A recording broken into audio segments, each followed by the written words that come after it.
Welcome to Spectrum News at 10. I am Emedion James coming to you live from Uyo. Let's take a look at the major headlines that we have for you today. Federal government says English, mathematics compulsory for all O-level students. ECOWAS appoints Osinbajo to lead team to monitor Côte d'Ivoire poll. Plus, Donald Trump says Gaza ceasefire still in place. We'll bring you details of these stories and more in just a moment.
Many thanks for staying tuned.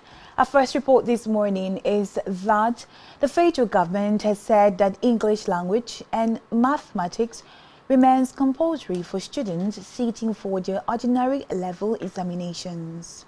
The Federal Ministry of Education clarified this in a statement made by the Director, Press and Public Relations, Boworo Folashade, urging students to continue to register for the subject in their O-level examinations.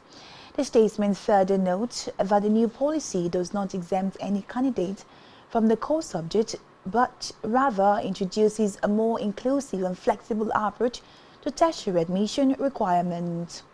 Meanwhile, the Minister of Education, Dr. Tunji Alausa, explained that the reform promotes fairness and inclusiveness in tertiary education by ensuring that capable students are not denied admissions due to deficiencies in non-core subjects.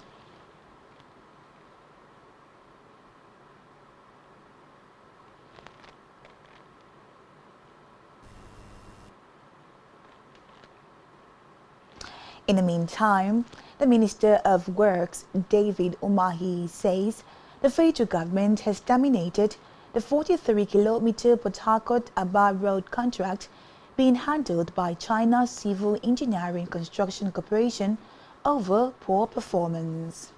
Umahi made the disclosure while addressing journalists shortly after inspecting the project. He said the decision followed the contractor's persistent failure to improve its work despite repeated warnings, which, according to him, has led to the collapse of the sections of the project despite huge funds already expended. According to him, the federal government will now engage with a more competent indigenous contractor to take over and complete the job.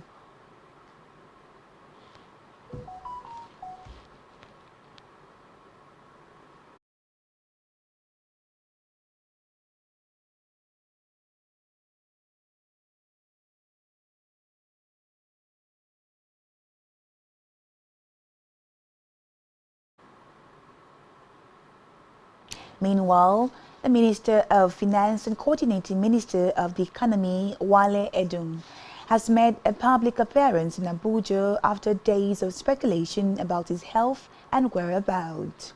In a video shared on social media, the minister reportedly held a closed-door meeting with a Qatari delegation alongside the Minister of Industry, Trade and Investment, Dr. Jumoke Odunwole, in Abuja. Edung's return comes weeks after reports surfaced that he had taken ill and left Abuja for Lagos before proceeding abroad for medical attention. Recall that the presidential spokesperson, Bayo Onanuga, had confirmed that the minister is indisposed, which led to the central bank governor, Olayemi Cardoso, representing Nigeria at the World Bank and International Monetary Fund (IMF) annual meetings held in Washington, D.C.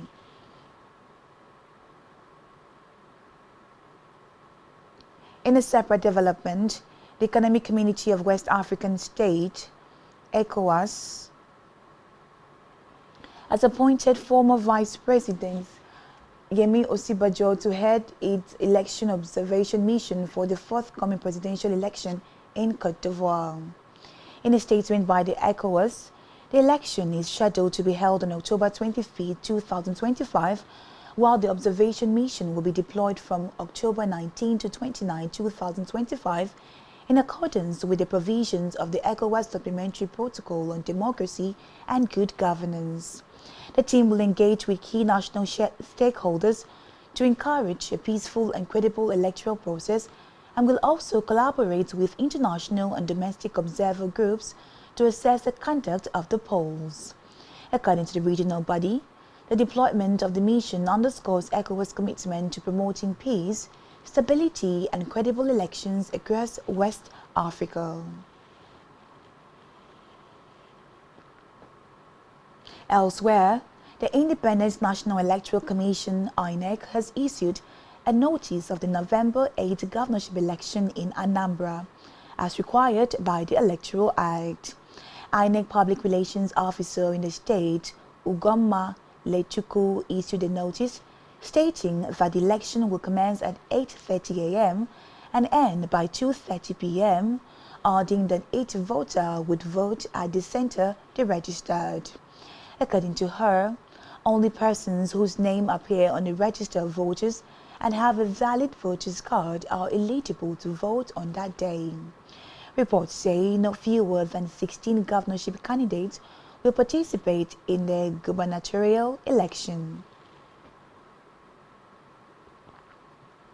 In another development, the Academic Staff Union of Universities (ASU) has said that it has kicked off negotiations with the federal government over its ongoing industrial action. The union disclosed this in a strike bulletin number 2, issued by the National Strike Coordinating Committee (NSCC) and signed by Dr. Christopher Piwuna.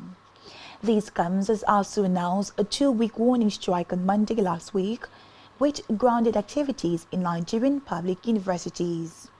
In an update, the union said progress has been made in some areas, including the release of third-party deductions, payment of promotion arrears, mainstreaming of earned academic allowances, resolution of issues surrounding the confiscation of the University of Abuja land, and the victimization of members at Kogi State University, Lagos State University, and the Federal University of Technology, Owerri, Futo.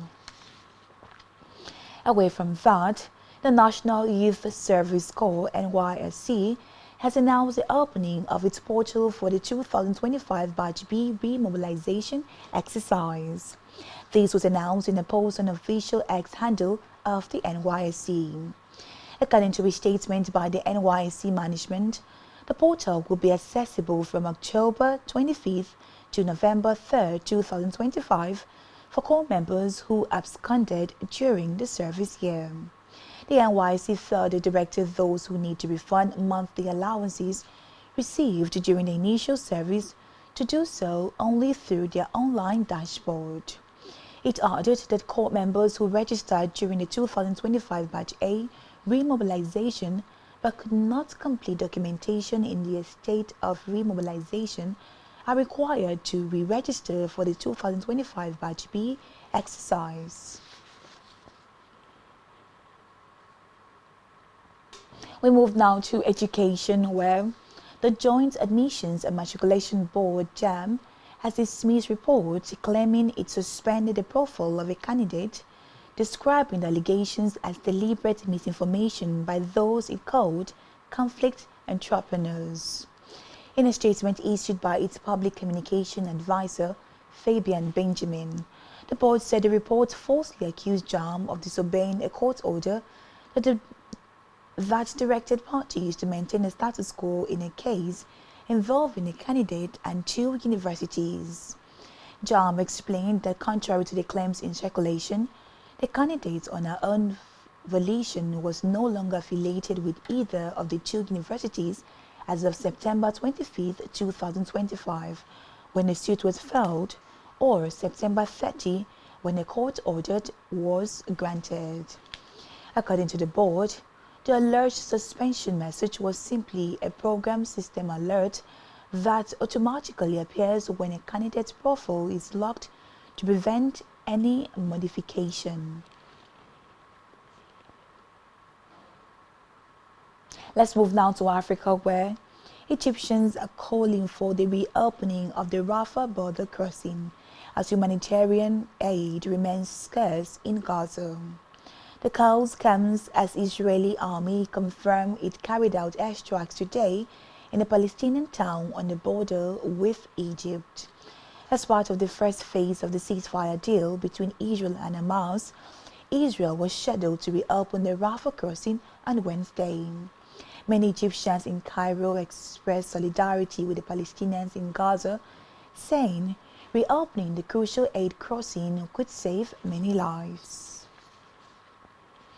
Still in Africa, former Kenyan Prime Minister Raila Odinga has been buried at his rural home as the country, which has previously been marred by post-election violence and anti-government protests, faces political uncertainty. Kenyan leaders present at the burial, including President William Ruto, who signed a political pact with Odinga early this year, talked about the need for Odinga's ODM party to remain united and either form or join the next government after the 2027 election. The democracy reformer Odinga was yesterday accorded full military honors that included a 17-gun salute by the army. He was buried next to his father, Jaramogi, who fought for Kenya's independence and was the country's first vice president.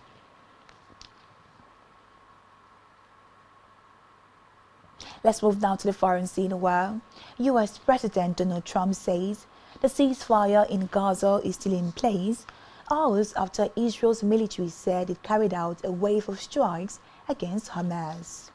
The strikes began in southern Gaza after the Israeli military said terrorists fired an anti-tank missile and gunfire towards its troops in Rafah, killing 2 soldiers. Meanwhile, the IDF said it would resume enforcement of the ceasefire after Israel and Hamas accused each other of breaching the deal. Still on the foreign scene, British soldiers will be granted new powers to shoot down drones threatening military bases. The plans, to be unveiled by the Defense Secretary John Healey in a speech today, are intended to allow troops to take faster and more decisive action. Recall that 4 British air bases used by US forces reported mystery drone sighting last year, while drones have disrupted airspace across Europe a number of times in recent months. The new powers will only apply to military sites, but could be extended to civilian locations such as the airport. Still to come in the news. Morocco beat Argentina in final to win FIFA Under-20 World Cup trophy. Stay tuned for details of this in just a moment.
Many fines for staying tuned. This is Spectrum News at 10.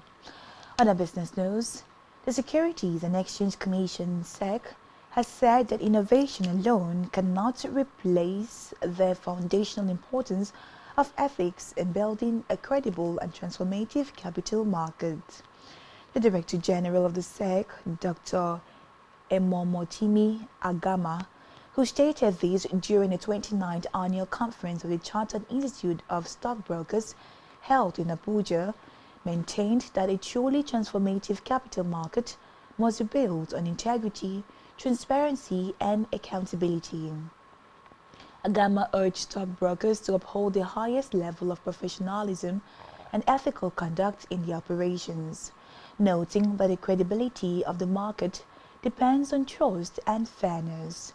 The SEC boss pointed out that technological innovation is reshaping capital markets globally, citing the emergence of online trading platforms, digital asset, data,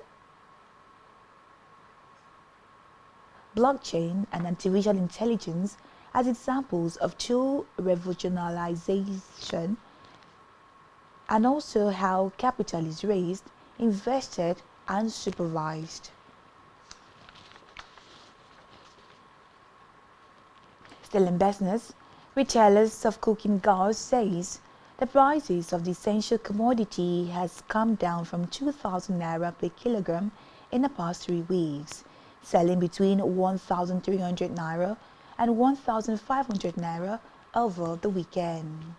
The retailer said this in a significant improvement as the liquefied petroleum gas is now relatively available for retailers and consumers.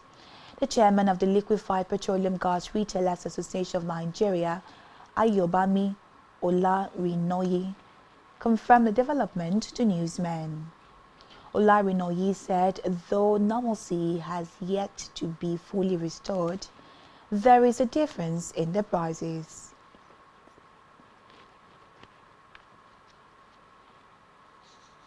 In health, the Nigerian Medical Association Akwa Ibom State Chapter has commended Governor Moino for the new salary package approved for medical workers in the state. The state's governor had, during the last Executive Council meeting, announced an upward review of salaries and special allowances for doctors and other health workers from November 1st, 2025. The state NBA chairman, Dr. Aniekan Peter, therefore commended the state governor for his efforts towards improving the welfare of health workers in the state. Peter noted that the new welfare package is a much-needed boost for medical doctors and other healthcare workers who have been struggling with inadequate compensation for their hard work. We move now to sports where Morocco has defeated Argentina to win this year's FIFA Under-20 World Cup.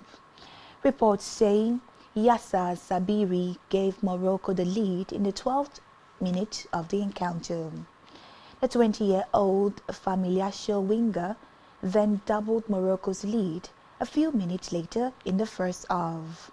No goal was scored in the second half as Morocco held on to their lead to emerge a winner of Argentina after 90 minutes at Estadio Nacional Stadium.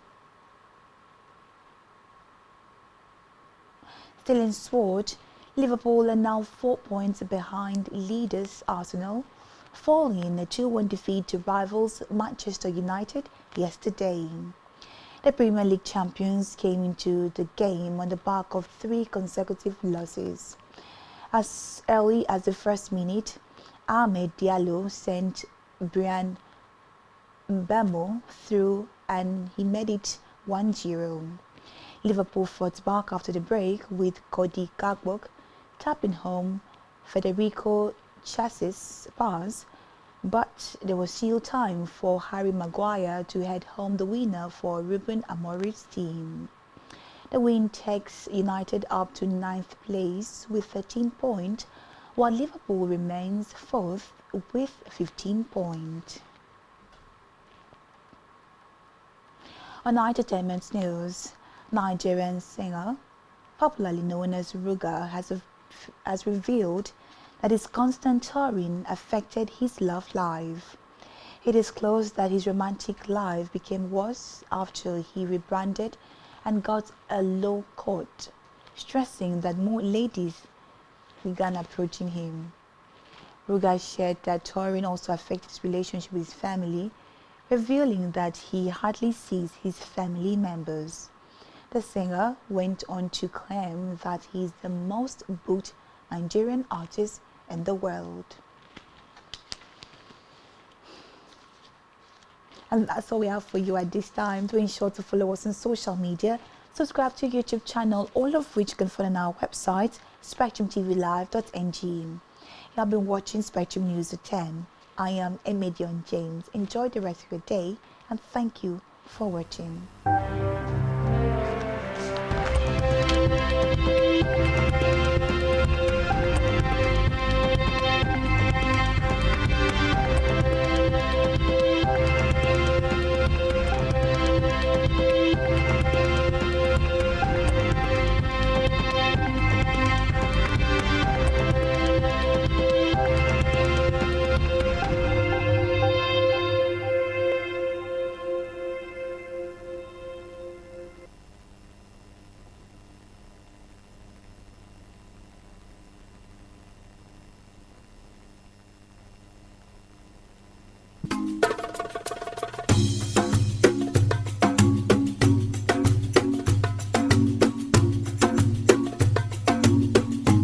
Broadening your horizon is what every living being not only genuinely desires, but heartily pursues and intentionally invests in. For in the gathering of men, only those whose minds are in tune with the dynamics of the past, present, and future innovations, inventions, politics, and governance are respected. We are Spectrum Television, and broadening your horizon is our obsession. Risk on your decoder now to connect Spectrum Television on the frequency 12589, symbol rate 26250. That is frequency 12589, symbol rate 26250. Polarization horizontal, and join our online community at spectrumtvlive.ng. For further inquiries, please call 0704 158 5642 or 0704 541 7707. Spectrum Television, broadening your horizon.